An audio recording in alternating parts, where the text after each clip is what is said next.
ভাই আমি পাবলিকও না, আমি পলিটিশিয়ানও না, আমার ব্যাকগ্রাউন্ড হচ্ছে ফৌজি মানুষ, যা বলবো তাই করব।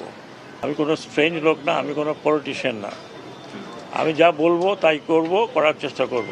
আমি পলিটিশিয়ান নয় যে আপনাদের এক কথা বলবো বিকেলে গিয়ে আরেক কথা বলবো, or I have to go in the name of somebody, না, মোটেও না। এদেশে পলিটিক্স করতে হলে পলিটিক্যাল পার্টি অ্যাক্টের মধ্যে করতে হবে, সেটা আপনাদের পছন্দ হইলো না হইলো, আমি যতদিন পর্যন্ত আছি আমি এটা করে ছাড়ব। আপনারা জানেন যে আমি ইলেকশন কমিশন ছিলাম, সেখানে অনেক কিছু করে ছাড়ছি।